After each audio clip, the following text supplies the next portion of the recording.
बच्चे पे लेकर।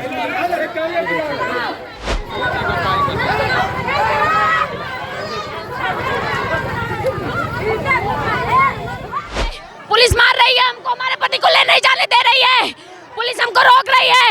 पुलिस मेरा पति देगा, मेरे बच्चे को पिता देगा, डंडा चार्ज कर रही है, लाठी चार्ज प्रशासन। मामला क्या? मेरे चाचा ने मेरे पति को धोखे से कमरे में बंद करके मार दिया। 4 लोग थे, मेरे दादा, मेरे चाचा, मेरी दादी, मेरी दादी। ऐसा क्यों करते हैं? क्योंकि हम भाग के शादी किए थे, 3 साल हो गया। वहाँ पे चलिए जबरदस्ती अंदर घुसेड़ ले गए, अंदर से सीख सरिया डाल के, इसके आंखों में सरिया, प्राइवेट पार्ट, नाक, कान, सब कुछ कान में सरिया घुसा घुसा कर दिया। मेरे चाचा सुखई राम सुंदर यादव, उनकी पत्नी रचना। तसल्ली रखो, अरे किसी का पति मर जाएगा, किसी का बेटा मर जाएगा तो उसको तसल्ली होगी, उनका पति उनका बेटा मरे तो उनको तसल्ली हो जाए, मर जाए। अगर वो तसल्ली करके बैठे तो मैं भी तसल्ली करके बैठ जाऊंगी, कुछ नहीं करूंगी किसी के खिलाफ। पर जब तक सुखई का इनकाउंटर ना होगा तब तक मैं शांत नहीं बैठूंगी, न दफनाने। कह रही हूँ कि मैं अपने जान दे दूंगी, उसकी जिम्मेदार प्रशासन, प्रधानमंत्री, मुख्यमंत्री, जितने भी हैं सब होंगे। मैं गारंटी के साथ अपने पति के सन हो जाऊंगी अगर मुझे इंसाफ नहीं मिला तो। सिर्फ मैं 24 घंटे और देखूंगी बस। मान ले रहा था यही फाटक पे कि जा रही हूँ मैं खाने के लिए, कुछ दे दूँ बच्चों को, और सिवाय दे के बुलाए पापा पापा, हम कांच नीचे कर लिए, उसकी वजह से अंकित से भी नहीं मिल पाए। वहाँ जब पहुँच गई तो अंकित को इन्वॉल्व किया कि मैं मम्मी के पास से भी पहुँच गई हूँ। की सरकार अपराध पर लगाम लगाने के लिए तरह तरह की बातें करती है, लेकिन अब उत्तर प्रदेश में अपराध को रोकने के लिए कितना विकास हुआ है ये मैं आपको इस घटना से साफ तौर पर दिखा सकता हूं। नमस्कार, मैं हूं अजय शर्मा, आप देख रहे हैं टाइम्स ऑफ हिंदी। इस वक्त मैं गौरीगंज में हूं, गौरीगंज के वार्ड नंबर 17 के बिल्कुल ग्राउंड जीरो पर हूं। यहाँ पर एक ऐसी घटना में मुझे सूचना मिली कि एक परिवार रो रहा है, बिलख रहा है, न्याय की मांग कर रहा है। परिवार की कुछ जायज मांगे हैं जिसको लेकर लगातार प्रशासन से बातचीत की जा रही है, लेकिन बाबा बुलडोजर जिसको कहा जाता है योगी आदित्यनाथ की सरकार या फिर उनकी प्रशासन इस परिवार को अब न्याय दिला पाएगी। जहां एक बेटी 2 बच्चे लेकर वो रो रही है, बिलख रही है, आखिर अब वो किसका घर बसाएगी? इसके परिवार को आज उजाड़ दिया गया है। मैं बातचीत करूंगा, सबसे पहले जानूंगा कि आखिर ये घटना कैसे कारित हुई। इनका नाम है श्वेता। अंकित कश्यप के साथ प्रेम हो जाता है, इसी के गांव के रहने वाले अंकित कश्यप थे, इसी गांव के रहने वाली श्वेता यादव थी, उनसे प्रेम हो जाता है और शादी हो जाती है। शादी को 3 साल हो जाते हैं, 3 साल में 2 बच्चे हो जाते हैं, खुशी खुशी परिवार चलता है। 3 दिन हुए हैं लगभग घर आते हैं और इन्हीं के परिवार द्वारा यानी कि इनके भाई, इनके चाचा रोड से खींच कर लेके ज़बरदस्ती लेकर घर में जाते हैं और बहुत ही क्रूरता के साथ घटना कर देते हैं। हालांकि उसके गुप्त अंग काट लिए जाते हैं, आग निकाल दी जाती है, गले में वार की जाती है। अगर आप तस्वीर देखेंगे तो आप हैरान रह जाएंगे। आखिर अब ये जो सरकार बड़ी बड़ी बात करती है, क्या अब ये बिटिया ऐसे रोती रहेगी? कौन न्याय दिलाएगा? आज यहाँ देखेंगे आप भीड़ों की कतार लगी हुई है, लेकिन 2 दिन बाद 3 दिन बाद यहाँ पर कोई नज़र नहीं आएगा। ये अपने बेटे को लेकर अब कैसे झेलेगी यही बताएगी। मैं जानकारी करूँगा आखिर ये घटना ये कैसे हुई है। श्वेता, ये कैसे मामला हो जाता है, ये घटना कैसे हो जाती है? ज़रा अस्थिर से बताइएगा, घबराइएगा नहीं, एकदम आराम से बताइए। मैं घूमने के लिए अपने मम्मी पापा के पास गई थी। जिस दिन ये घटना हुई मैं उस दिन 2 बजे अंकित के पास वीडियो कॉल की थी। ये अपनी दुकान पे था, मुझसे मेरे बच्चों से बात हुई। ये बोला श्वेता कब आओगी? हम कहे आज ही आ जाएं। बोला जब गई हो राजा मर्जी से तो 2 दिन तक और रह लो, हम आएंगे। आज के दिन कब बोला था आने के लिए, लेने के लिए। हम तब रुके रहे। अगर रात में ट्रेन पकड़ लेता तो इसको मार ही ना पाते। ये इधर चला आया, इसको जबरदस्ती अंदर घुसेड़ ले गए, अंदर से सीख सरिया डाल के, इसके आंखों में सरिया, प्राइवेट पार्ट, नाक, कान, सब कुछ कान में सरिया घुसा घुसा के मार दिया। मेरे चाचा सुखई राम सुंदर यादव, उनकी पत्नी रचना, सुखई की पत्नी सरिता देवी। इसका एक जस्मदीद गवाह मेरा छोटा भाई है, वो गवाही देगा। उसके आंखों के सामने बेरहमी से मेरे पति की गई है। मैं प्रशासन से यही चाहती हूँ कि इन तीनों को अगर इनकाउंटर नहीं कर पा रहे हैं तो राम सुंदर यादव, रजना सरता देवी को आजीवन कारावास और सुखई यादव उर्फ धीरज को इनकाउंटर में मारा जाए। अगर प्रशासन के पास गोलियां नहीं हैं, अगर प्रशासन को इनकाउंटर का ऑर्डर मिला था तो उसके पैर पे क्यों गोली मारी? उसके सीने पे गोली मारते, उसके सर पे गोली मारते। मेरा एक मरा है, उनका एक मरे, मुझे इतने पे भी मंजूर है, पर प्रशासन कुछ तो करे। हम डेड बॉडी लेकर डीएम आवास जा रहे थे, रोक दिए, डेड पूरा ठेला तोड़ दिए, बॉडी नीचे फेंक दिए, मुझे गाली दिए, इसको हटसड़ी वाली को, मुझे राड से मारा, यहाँ पे पूरा काला हो गया है, मेरी जिठानी को मारा राड से। जितना मतलब गांव के हेल्प कर रहे हैं, हमारे पंडित लोग हैं और गांव के हमारे घर के सदस्य लोग हैं, उनको ज़बरदस्ती ले जाके थाने में बंद कर दे रहा है। अभी धमकी भी दे रहा है कि मेरे दोनों बच्चों को, मुझे, मेरे दोनों भाई, मेरी माता को भी मारेगा, क्योंकि एक जज्मदीद गवाह मेरा छोटा भाई है जो उस वक्त मौजूद था। अभी वो भी उसको लेकर वो फरार हुआ है, उसकी धमकी वो दे रहा है मेरे माता पिता को कि अगर दिवस ने गवाही दी तो हम तुम तीनों को भी मार देंगे, साथ में दिवस को मार देंगे और श्वेता उसके बच्चे को तो मारेंगे। जिस तरीके से अंकित कश्यप को जिस वक्त वो उसके साथ घटना कर रहे थे, आखिर वो अंकित अपने जान की भीख कैसे मांग रहा होगा, कैसे चिल्ला रहा होगा, ये वही बता सकता है। अब मैं बता दूं कि बड़े बड़े माफियाओं को मिट्टी में मिलाने वाली सरकार अब ये इस बिटिया को कैसे न्याय दिलाएगी? आखिर ये इतनी उम्र में अब कहाँ जाएगी? क्या इसके परिवार वालों को, इसके मायके वाले लोगों को इस शादी से बिल्कुल रजामंदी नहीं थी? ये जब आपने शादी किया तो क्या तो आपके परिवार वाले खुश नहीं थे? मेरे माता पिता सब खुश थे, वो कभी मुझे ना ढूंढने गए, ना मेरे लिए प्रशासन की कुछ भी नहीं, सिर्फ सुखई प्रशासन को लेकर दौड़ा, सुखई ही सब कुछ किया, थाने में हर एक जगह। ये एक बार सब कुछ रफा दफा होने के बाद कोर्ट से मेरी विदाई हुई, मैं अच्छा खासा अपने ससुराल आई, जीवन व्यतीत हुआ, 2 महीने हो गए, 3 महीने के मेरे पेट में बच्चा था। तब अंकित के ऊपर हमला किया यही शिवम की दुकान पर। तब अंकित किसी तरह, यहाँ बगल में घर है, वहाँ से उनके घर में घुस गया, तो उनके घर वाले बोले कि लेके जाके सड़क पे मारो या तो इसके घर में मारो, मेरे घर में मत मारो। उन लोगों को धक्का देकर भगा दिया, अंकित को पीछे के दरवाजे। कई दिनों से टारगेट कर रहे थे। हाँ, अंकित जहाँ जहाँ ट्रैक्टर लेकर जाता था वहाँ मोटरसाइकिल से पीछा करता था, सुखई यादव उर्फ धीरज कुल उसके पीछे पीछे जाता था। अंकित मुझे रोज बताता था, बोलता था कि मैं कुछ करना नहीं चाहता, लड़ाई। ये श्वेता, ये चीज़ जो है, आपने कभी प्रशासन से तहरीर नहीं दी, बातचीत नहीं किया कि इस तरीके? जब वो पहली बार हमला किया था तो हमने मुकदमा दायर करवाया था थाने में, यही गौरीगंज थाने में। तो वहाँ के कोतवाली, वहाँ के दरोगा लोग हमको दबा दिए, क्योंकि वो खुद को सिलेंडर कर दिया। वो उसके पिताजी बोले कि अगर अब से हम अंकित या श्वेता या उसके घर वाले के ऊपर हमला करते हैं तो उसकी जिम्मेदारी मेरी है। तो सब लोगों ने बोला कि जब वो कह रहा है तो सुलह हो जाओ। हमारे गांव के ठाकुर ने भी बोला कि जब वो कह रहा है तो सुलह हो जाओ। हम सुलह हो गए, अभी उसका सुलह कागज़ मेरे पास है, पर सुलह होने के बावजूद भी हम लोगों ने कभी उसको न गाली दी, न हमला किया। आते जाते मिलता भी था, उसने कभी नज़र मिलाई, न कभी मदद मांगा, पर उसके बाद भी क्रूरता से मेरे पति की हत्या कर दी उसने। मैं यही चाहती हूँ प्रशासन से कि मेरी मदद की जाए, सुखई की इनकाउंटर हो। कि 3 साल के अंदर या आपके माता पिता आपसे बात करते थे क्या? जी हाँ, मेरे माता पिता मुझसे बात करते थे, मैं अपने माता पिता के पास जाती थी, फिर चली आती थी। जिस घटना को अंजाम जिन्होंने दिया है वो उनसे कभी बात हो पाई थी? जी नहीं, उनसे तो कभी बात? जब से अंकित के साथ मैं आई तब से सुखई से तो कभी अभी तक तो देखी भी नहीं हूँ। अभी 1 अप्रैल को मैं अपने मामा के घर। सुखई आपके चाचा हैं? जी हाँ, हमारे सगे चाचा हैं। 1 अप्रैल को मैं अपने नाना के घर गई थी घूमने के लिए अपने बच्चों को लेकर, तो मुझे रास्ते में मिला था। और जिस दिन मैं दिल्ली जा रही थी उस दिन ये मुझे टारगेट में थी, मैं भी, मुझे स्टेशन वगैरह कुल ढूंढ रहा था, पर मुझे पाया नहीं।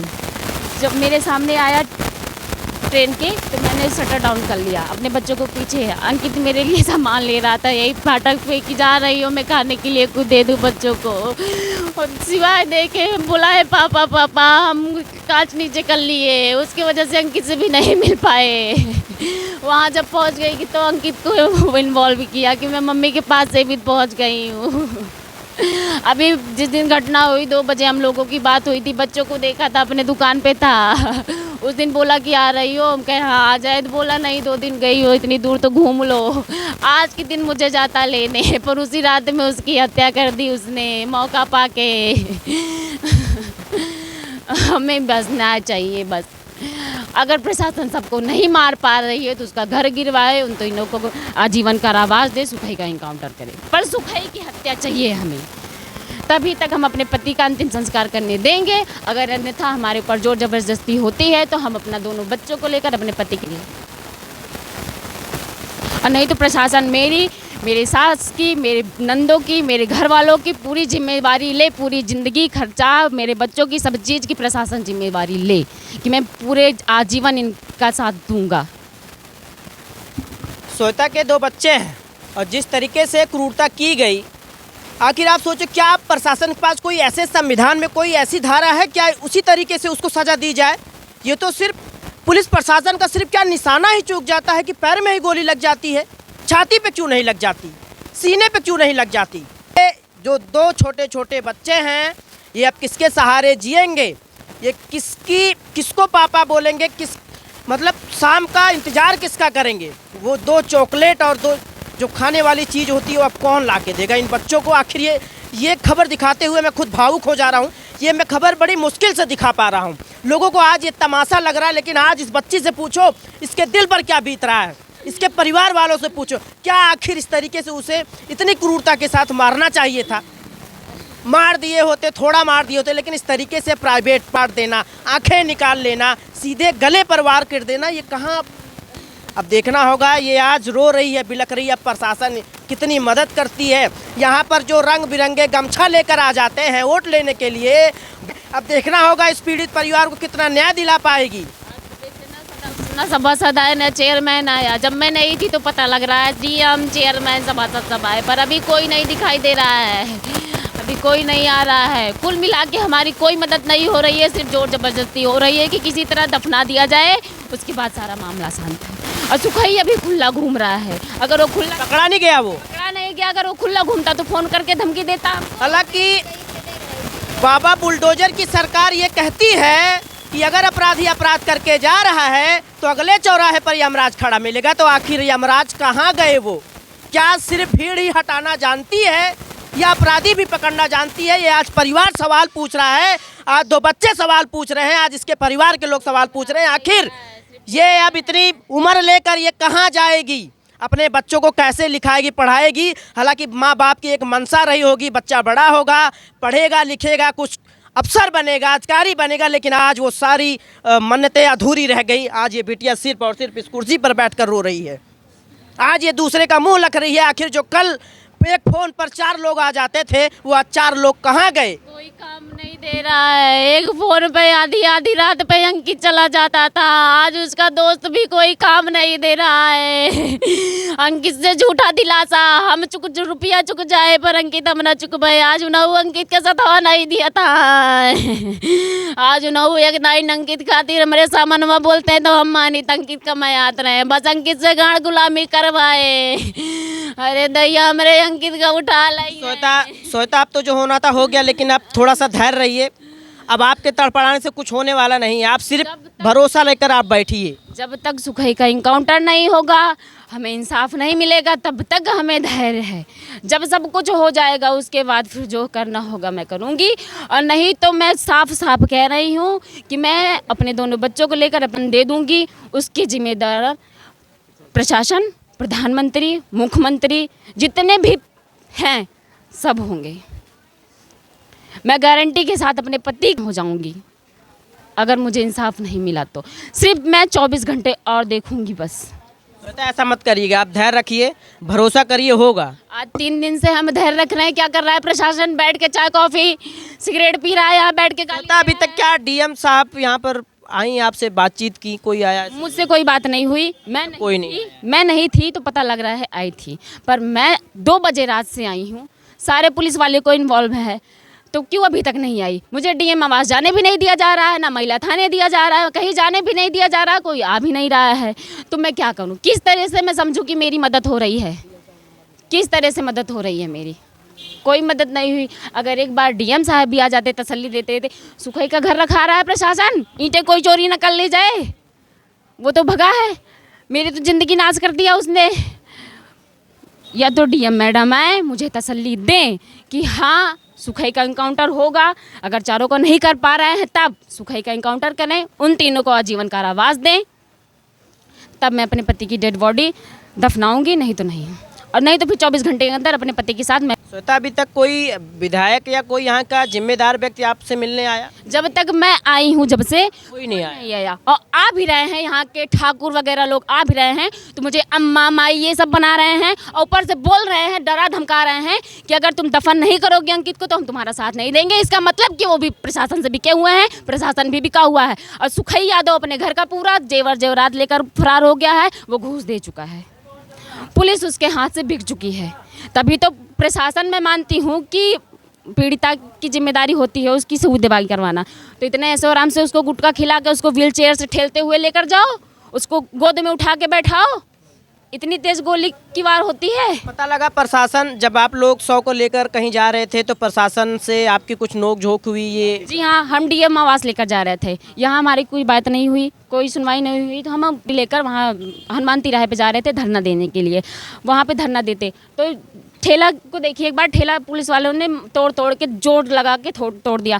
डेड बॉडी उस पर थी, डेड बॉडी को उठा के नीचे फेंक दिया। बोला भी कि कुचल देंगे, तुम लोगों को भी तो कुचलेंगे। मुझे गाली दी कि हटसड़ी वाली को ज़्यादा बोल रही है। मुझे राड से मारा, मेरी जेठानी को मारा, मेरी ददिया साथ चाचा जितने भी हैं सबको मारपीट के प्रशासन भी कर रहा है। और लेडीज आ रही हैं तो बोल रही तुम तसल्ली रखो। अरे किसी का पति मर जाएगा, किसी का बेटा मर जाएगा तो उसको तसल्ली होगी। उनका पति उनका बेटा मरे तो उनको तसल्ली हो जाए, मर जाए। अगर वो तसल्ली करके बैठे तो मैं भी तसल्ली करके बैठ जाऊंगी, कुछ नहीं करूंगी किसी के खिलाफ। पर जब तक सुखई का इनकाउंटर ना होगा तब तक मैं शांत नहीं बैठूंगी, न दफनाने दूंगी। ये आप इनकी माता हैं? नहीं, हमारा बेटा है। अच्छा, आपके बेटे हैं। ये कैसे, कितने दिन बाद इनसे संपर्क होता है बेटे का? जो लोग इस तरीके का घटना किए हैं तो वो लोग क्या कभी आपसे भी ये शिकायत किए?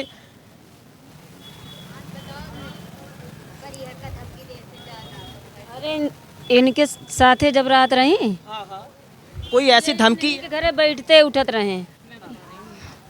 हम दोनों का संपर्क हुआ, ये बात सुखई को पता चल गई कि मैं अंकित से बात करती हूँ, हम दोनों की बातचीत चल रही है। तो सुखई दिल्ली में था, हम लोग 16 जून को यहाँ से भागे थे 2023 में। सुखई मेरे पास 22 मई को फ़ोन किया था, मुझे धमकी दी कि मेरा वो जो वारंट हो गया है, मेरा वारंट तो कट गया है और हमको सब पता चल रहा है कि तुम कहाँ से क्या खेल खेल रही हो, किससे बात कर रही हो। अगर हम आ गए 22 तारीख को तो तुमको तुम जो करेंगे करेंगे, अंकित को जान से मार देंगे। मैं अंकित से बात की, ये सारी धमकी सुनकर मैं अंकित फ़रार हो गया यहाँ से डायरेक्ट अम्बाला चले गए। जो फ़ोन चलाते थे वही चलाते थे। अम्बाला गए, वहाँ फ़ोन के जरिए ये प्रशासन लेकर पहुँचा, वो भी ये बोल के। और कुछ लोगों को भी फंसाया था जो अंकित के साथ घूमते टहलते थे, उन लोगों को भी किडनैपिंग केस करवा के। तो किडनैपिंग में तो वो भी झूठा आधार कार्ड लेकर मेरे पापा का आधार कार्ड लेकर जाता था, खुद को मेरा पिता बनाता था। और मेरे पापा को कभी थाने नहीं जाने दिया, ना मेरी माँ को कभी थाने जाने दिया, मुझसे मुलाकात तक नहीं करने दी। सब कुछ यही आगे आगे करता गया है। हालांकि आप इस वीडियो को देखकर क्या समझ पा रहे हैं? इस वीडियो को इतना ज़्यादा से ज़्यादा शेयर करें ताकि श्वेता की बात योगी आदित्यनाथ जी के पास पहुंचे और इन हत्यारों को कड़ी से कड़ी सजा दी जाए। श्वेता, अगर लास्ट बार अगर आपकी बात योगी सरकार तक पहुंच रही है, आप क्या उनसे मांग करेंगी? मैं यही मांग करूंगी सरकार से कि सुखई यादव का इनकाउंटर हो जाए, उसके घर पे बाबा का बुलडोजर चल जाए और उन तीनों लोगों को आजीवन कारावास हो जाए। इसके जज्मदीद गवाह मेरा छोटा भाई है। अच्छा, आप यानी कि जो आपका सगा छोटा भाई है, ये जो जब घटना होती है वो वहाँ पर मौजूद था, वो उस जगह मौजूद था। सुखई झूठ बोल रहा है, वीडियो डाला है वो भी प्रेस के द्वारा कि मैंने अंकित का प्राइवेट पार्ट नहीं काटा, मैंने आंखें नहीं फोड़ी, मैंने अंकित को मारा नहीं, ऐसी कोई बहस नहीं हुई। मुझे गाली दिया तो मैंने उसके ऊपर हमला किया। इसके सारा जज्मदीद गवाह, सरकारी गवाह मैं अपने भाई को खड़ा करूंगी। मेरा भाई एकलौता गवाह मेरा भाई है, जिसके वजह से वो उसको लेकर फरार है। उसी के कारण मेरे माता पिता को, मेरे एक बड़े भाई को धमकी दे रहा है कि अगर दिवस ने सरकारी गवाह बनकर गवाही दी तो मैं इसको मार दूंगा, और मुझे, मेरे दोनों बच्चों को, मेरे माता पिता को। जब घटना होती है तो ये आपको पता कैसे चलता? मेरा छोटा भाई मुझे फ़ोन करके मम्मी से बताया कि अंकित जा रहा था, अंकित को ज़बरदस्ती घटी के सब लोग अंदर ले जाके बहुत मार रहे हैं। ये चीज़ जब उस समय मार रहे थे उसी वक्त वो उन्होंने बताया, तो उस वक्त प्रशासन को आपने सूचना दी? प्रशासन आई? उस वक्त कोई काम नहीं दिया। उस वक्त बस मैं यहाँ आने के लिए भागी थी, कुछ दिमाग काम नहीं किया। मैं बस गाड़ी देख रही थी कि कितनी जल्दी मैं यहाँ पहुँचाऊँ दो बच्चे लेकर। वो जब बताया अभी उसको भी लेकर वो फरार है, उसको भी जान से मार देगा। एक वही गवाह है। अच्छा, उनको लेकर जो घटना का अंजाम दिए हैं वो लोग उसको लेकर गए हैं कि गवाही ना देने पाए। कि वो सब देखा, वो चिल्ला रहा था, वो फोन करके बताया, वो चिल्ला रहा था वो भी चिल्ला रहा था कि ना मारा भैया, नहीं तो बहुत तगड़ा पूरे में फंस जावा। वो भी चिल्ला रहा था, बहुत रो रो के डर के बता रहा था मम्मी से, फोन स्पीकर पे था, इसलिए उसको भी लेकर साथ में भागा। ये बात रिकॉर्डिंग है क्या कहीं? नहीं सर, फोन तो चलाते हैं पर रिकॉर्डिंग वगैरह तो ये हादसा कभी सोचा ही नहीं थे हो जाएगा। अचानक से फ़ोन किया हुआ, फिर वो फ़ोन कट के उसको उसका फ़ोन वोन तोड़ के उसको लेकर चला गया। फ़ोन है कि नहीं तब से अभी दिवस फ़ोन भी नहीं किया है, पर अभी वो दिल्ली नहीं गया है क्योंकि मैं रात भर थी, मैं मम्मी पापा मेरा भाई, अभी कल मैं यहाँ आई हूँ। अभी वो दिल्ली भी नहीं गया, उसको लेकर यहीं फरार है, उसको भी धमकी दे रहा है मारने की क्योंकि वही एक मेरा गवाह है, उसी की वजह से वो फंसेगा। अगर आपके भाई के साथ अगर कुछ घटना हो जाती है तो जिम्मेदार किसको ठहराए? जिम्मेदारी सुखई है। अगर मेरे भाई को कुछ हो रहा है क्योंकि वो अपने साथ उसको लेकर जहाँ जहाँ जा रहा है क्योंकि ये साफ साफ फ़ोन कर कर मेरी माँ को धमकी दिया है कि अगर मुझे पता चल गया कि श्वेता तुम्हारे पास है तो तुम तीनों तो जाओगे, मेरे माता पिता, मेरा बड़ा भाई, श्वेता उसके 2 बच्चे भी जाएंगे, तुम्हारा एक लड़का यहाँ है, वो यहाँ रुका था एडमिशन करवाने के लिए, वहाँ उस पैसे नहीं भेजे गए, थोड़ा मैं चली गई, दिक्कत में थे हो गए, पैसा खर्चा हो गया, पेमेंट भी नहीं हुई थी, इसी एडमिशन के लिए रुका था वो यहाँ पर, उसको भी अपने साथ शामिल कर लिया उसको भी लेकर फरार है। आज ये श्वेता ये घटना बता रही है जिस तरीके से, अब इसके दिल में क्या बीत रही है, ये अब दर्द बताते बताते इनकी आंखें सूख चुकी है। यहाँ जितने लोग इस घटना को सुन रहे हैं, जितने लोग यहाँ पर इकट्ठे, उनकी आंखें डबडबा जा रही हैं। क्या अब श्वेता के साथ अब कौन खड़ा होता है ये देखने वाली बात होगी। क्या प्रशासन अब इनको न्याय दिला पाएगी या फिर योगी सरकार इनको न्याय दिला पाएगी, ये देखने वाली बात होगी। कैमरामैन के साथ अजय शर्मा की रिपोर्ट, अमेठी गौरीगंज।